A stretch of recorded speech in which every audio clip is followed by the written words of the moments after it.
here we have in the top left-hand corner of Antiga Shipyard, our blue Terran player from Team SCV Life. It is Polt, and he has finally won a game against his opponents. From StarTale, their representative is our teal Terran player, teal and blue, of course. Yeah. It is Sound. All right, so Polt is actually the first member of TSL to get a win against StarTale. He's also the first member of TSL to actually build SCVs for Team SCV Life, so he knows how to do it. He's just showing the Zerg players how to actually build some SCVs. You know, Zerg players actually have to take a much longer route to building SCVs. It involves tier 2 tech, neural parasite research. I mean, it's just a whole ordeal. But, but Polt's really good at it. He just does it right away. Yeah, he is. Yeah. Does all of those. But let's see here what he plans to do. Polt is a guy who can, as we saw in the last game, throw in some hyper-aggression. He's been known to do proxy marauders and stuff like that from time to time as well. He probably would have sent out, of course, an SCV at this point if he was planning to do so. And it is actually gas first for him, barracks first for his opponent. All right, so yeah, he's actually passed 11 supply and has not completed any barracks. That's right. You know, this is quite a bit different than the previous game on Ohano, obviously. Polt has actually been the savior for TSL in the past. He seems to be their ace more often than not, and usually comes in to grab a win or two, but this time he's going to need 5 straight if he's going to help TSL advance to that championship bracket. The semifinals and finals are going to be coming up a couple of weeks from now. We've actually got some broadcast dates for the GSL World Championship brackets as well that people voted on for a while ago. Just to remind you guys about that, those polls that we had for the basically Europe and the rest of the world with NA, South America, Australia all kind of tied up there. Those brackets have not actually been broadcast yet, so we'll be bringing you those. So we find out who will be playing on the World All-Stars team against the Korean team at the GSL World Championships at IPL 5.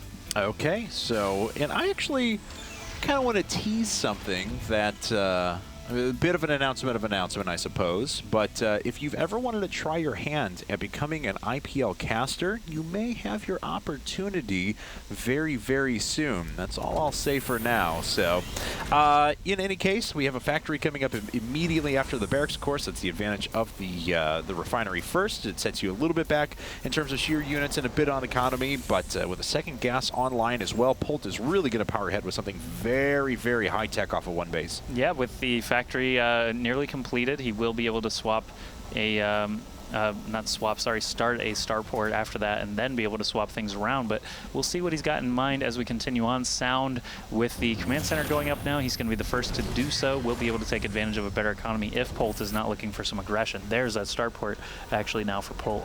And Sound does pick up on both gas now. Of course, he decided to double gas himself, and he'll probably want to get up to a starport very quickly as well and move into a Viking or something along those lines. But he does have a bit of resources saved up, and we'll see what he plans to do with it here. Actually, only 2 workers on the right gas.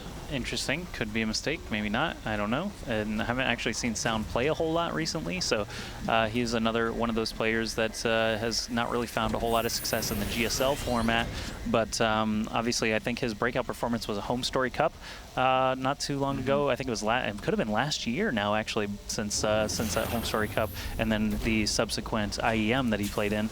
But either way, Sound broke onto the scene basically with that nice tournament. He actually won the qualifier to go there and then turned some heads while he was there. So that's kind of what I know about Sound. We'll see how he's going to try and react to Cloaked Banshees coming up now for Polt. Yeah, and the first ones are about to start popping their way out. Starport is already going to be done for Sound, though, when that actually happens. And he will be able to produce a Raven very quickly, or Viking-Raven combination, and then decide to move into a strategy from there on out. Going for the double gas so early could very well mean a tech build. Mech build, I'm sorry, is what I meant to say. Of course, it's going to be some form of tech. So we'll see what he moves into here in just a bit. Mech tech? It's like Mech tech. Tex-Mex? Yes. Yeah. Correct. It's a culinary delight. Anyway, we have, the starport for Sound finishing in just mere moments. We'll see if he adds on that tech lab to go for a Raven pretty quickly, or if he's got something else in mind. The engineering bay is going to be done in just a moment, so he can start throwing up some turrets as well. And weird, he actually started producing a tank, then thought better of it, and is now going to make something out of the starport. Not sure what it is quite yet, as our first Banshee is coming by. Oh, yes, he is. Yeah, so he's actually going to go for Cloaked Banshees as well, and Polt is going to discover this. can get the jump on him here. No turrets in production for Sound yet. That engineering bay did finish, though, so he needs to get something in the works soon. He actually has a tiny bit of time to get some damage in with those Marines before Polt is able to cloak, but a couple of SCVs do fall by the wayside. A couple of turrets, actually only one turret being constructed now for Sound. Oh, scans are available, though. Nice. That's right, but he uses most of the energy there and still a few seconds away from being able to have a scan on the left-hand side, so Sound has lost a little bit of stuff here, and Polt's making something happen. But, of course, he himself is way behind in his own second base. While he is on pretty good tech at the moment, he's going to have to deflect these Cloak Banshees, but he knows that they're coming. Yeah, so Banshee just flies right out of the starport, right in front of him. You can see that Tech Lab researching something, so he's obviously fairly sure that it's going to be Cloak. A second Banshee arrives now for Polt. Both of them are a bit injured. This one actually not enough energy to cloak anymore, so it gets taken out. The turret not being super effective at the moment. 14 workers killed, 15 now for Polt. Things are looking pretty scary for Sound, but Sound does have his own Banshee arriving now at Polt's base. Cloak is not yet finished, but oh wow, he needs it. Yeah, there it is. And Polt does have a lot of energy still saved up. Yes, he does. And his Marines are already running in position, so he should be able to react to this very quickly. And he's going to move to a little bit more well-rounded build himself. He does have the tanks done as well. How killed? He just outright killed that. I can't believe that.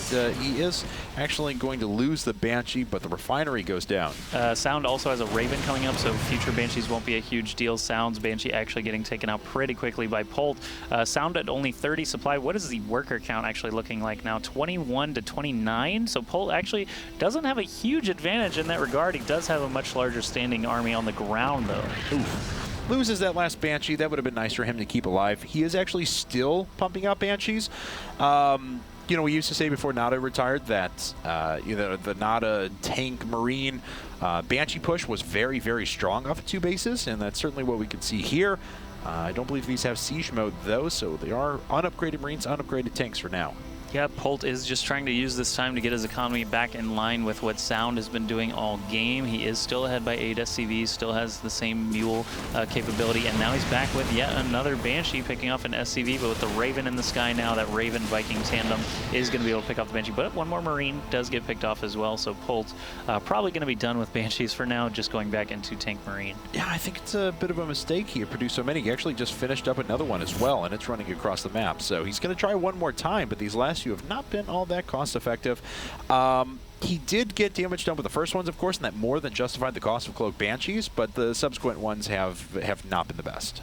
All right, resources lost. We see that Sound lost 31 units overall, 1,800 resources. Polt looking a lot more efficient in that regard. He is just going to keep the Banshee overhead this time to tag along with his army. No, actually, he's going to send it in once again to try and get some kills. But the Raven-Viking combo is off to the right side, so the Banshee actually could have some free time. There is a turret placed to the left side of Sound's main mineral line, so perhaps those gas SCVs could be in trouble.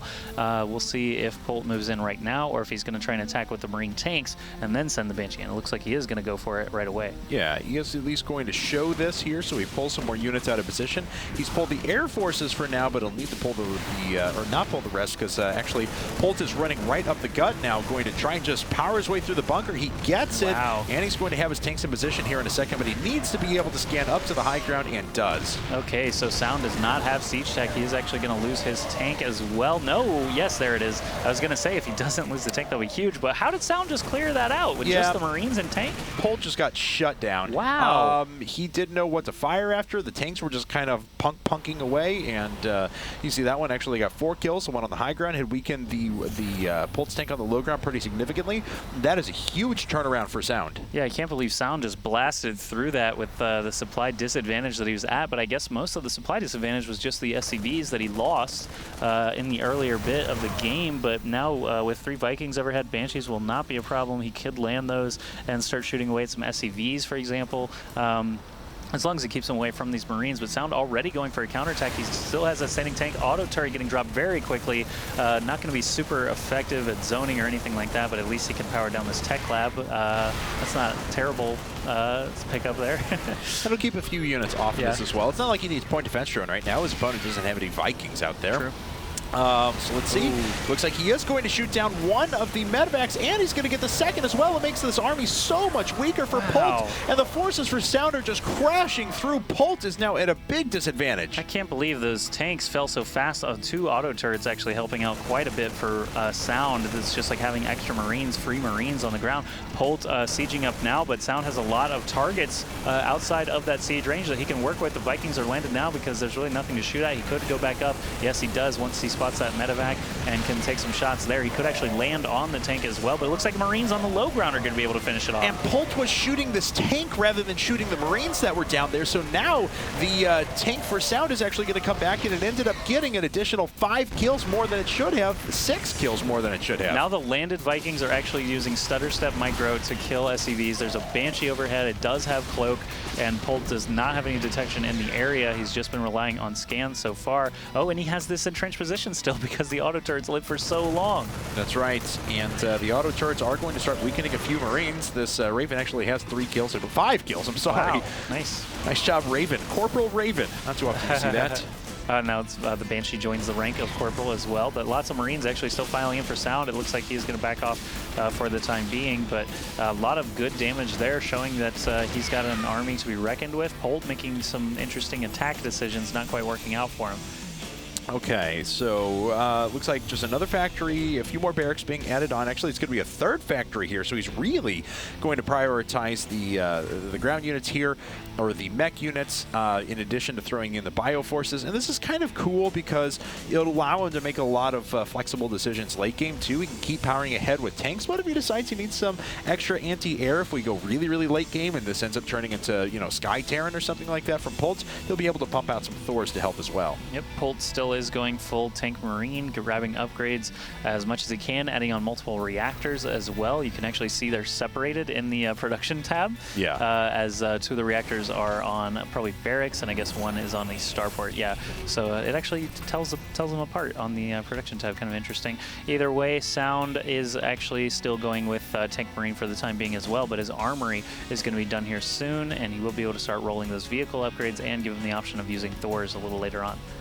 Now, Polt, let's see here. Wow, a big stim up there as he tries to position his units around the side. Does already have +1 weapons, and +1 armor soon to be finished for him as well, so he will have quite the upgrade advantage. But he's certainly going to be lacking a bit in terms of units. He's down by 15 workers.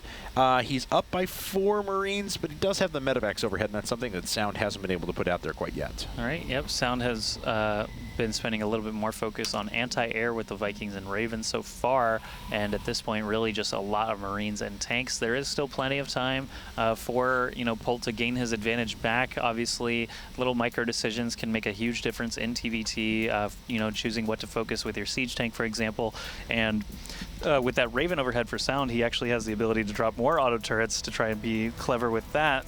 Sensor tower actually in the middle of Sound's base, gonna alert him just in case Polt comes around from the side or something like that. It's kind of an interesting sensor tower placement. You think he'd want it out a bit more? Because it's going to prevent him from being fired on by Marines from the low ground or something like that, you know, but it's still going to detect everything that comes in the main. It'll give him about a half second less to react to it, but he should still be all right. Sound now is forming up with his siege tanks on the high ground. He is actually dishing out some pretty good damage to Polt as well. If he can keep leapfrogging those forward just slowly but surely, he'll actually be in a pretty good spot. All right, Polt has cleared down the destructible rocks, but is not choosing to actually make his way forward yet. Obviously, with the tanks and the medevac spotting, that would potentially go badly for him. But look at this, a full medevac drop entering the base of Polt. He does not have any units actually already here. He's just going to have to rely on things being created. Taking out that tech lab would be nice. Taking out the engineering bay would be nice. We'll see which one he actually focuses down. It is going to be the NG bay. A lot of Marines actually returning now for Polt. I don't think he's going to be able to get it through all those repairing SCBs. Yeah, Polt reacts in time, so that was a risky decision to go for because it obviously didn't work out at all. We'll talk about that in a second, though, as Sound is actually just going to engage forward. Polt does have 4 tanks up now, but once again is going after tanks of his opponent. He didn't fire down the Marines up in the front, and Sound just obliterates that force. I can't believe Sound just again mowed through the Marine tank position that Polt had, especially on the high ground like that. Obviously, the drop got cleaned up pretty efficiently by Polt, but Sound with a 40 to 50 supply lead at the moment. That is, you know, nothing to sneeze a stick at. No, not at all. Don't want to do those or shake them. No, definitely not. Yeah, but like I was saying, Sound was a little bit risky with that drop because he could have killed 5 or 6 workers there, but decided to take the risk and go after the engineering bay and ended up getting nothing. Take Polt's vision. It doesn't matter at this point. The siege tank already picking up on the Marines being dropped behind the smoke. They are actually still in range, so I'm not sure what Sound is doing at the moment. It looks like Polt actually countering with a drop of his own at the moment. No, just a single Marine there. I thought that was a medevac, but either way, Sound is trying to get everything up here. He has not taken out that siege tank yet, but he is in a pretty good position to do so now. Yeah, Polt is just barely out of range of this tank here on the low ground. So Sound always going to try and duck up and pick off the tank, and gets it. That's going to allow him so much more flexibility. He can ferry up his other tanks here in a second at the same time that he flanks around the side with another huge force. Yeah, Polt really does not have anything out on the map to be able to deal with this. He does have a ton of Marines here, but he's taking his time trying to approach this, gingerly. He does not want to just throw the Marines away. But look at this. Sound actually has all of his tanks sieged up, all those Marines right in the blast radius. It should be a trade there that should actually destroy all those tanks without too much problem, but a lot of Marine blood on the ground now. Sound forming up all of his forces outside of his natural for when Polt actually arrives as well, so he probably wants to siege up as soon as he can and try and keep Polt busy in his main. Yeah, I mean, Polt is going to want to try and break this or do something here in just a second. He needs another base as well. He's actually down, a nearly finished command center. This one could get building here once again. But Sound actually has a massive, massive advantage in this game. He's maxed, he's making resources, and even though Polt is trying to break this, he still doesn't have... Okay, there we go. He finally flanks in with the Marines from the bottom, and this is going to allow him to take everything out. Yeah, the tanks are going to fall, but not until after destroying some production facilities and causing Polt to basically react to it. But now Sound, he's been building up silently back at home this whole time. More tanks, more Marines, and quite a good fleet of medevacs now as well. This tank is going to get dropped. Polt is trying to micro it, but I don't really know what effect that's going to have as the siege tanks are positioned so well behind all these Marines. There's not really many siege tanks here for Polt. Polt actually just GG's out, and Sound finishes the job for StarTale and for life. Yeah, StarTale, that is a much needed win for them, so congratulations. They are now 2-1 in the group. It's exactly what they needed after that kind of heartbreaking loss to Incredible Miracle at the beginning. To start, it was a 5-4 set. So that's another StarTale player that kind of slipped my mind. Curious actually got 3 wins against LGIM in that first week. So if Polt had continued on and beat Sound, even Curious was still waiting in the wings along with Parting, Bomber, and Squirtle. So tough. I mean, when you read out the players on StarTale, it's kind of hard to imagine them losing to anyone, but LGIM is that other, Codes winning caliber team where they actually threw out Seed, MC, and MVP in that match. So crazy stuff actually on both sides.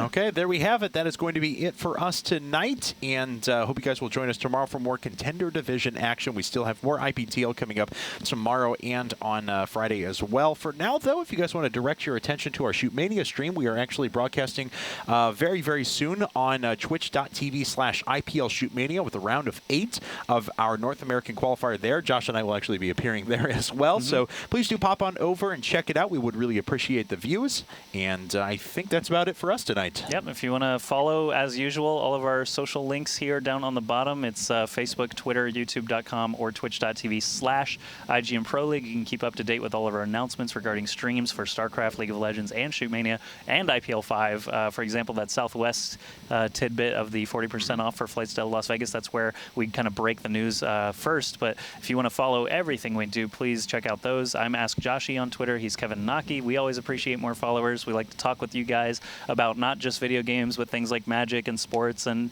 whatever else is going on. So if you feel like it, go ahead and follow us there. And just go check out Shootmania if you feel so inclined. Thanks very much for watching. We'll be back tomorrow with more IPTL.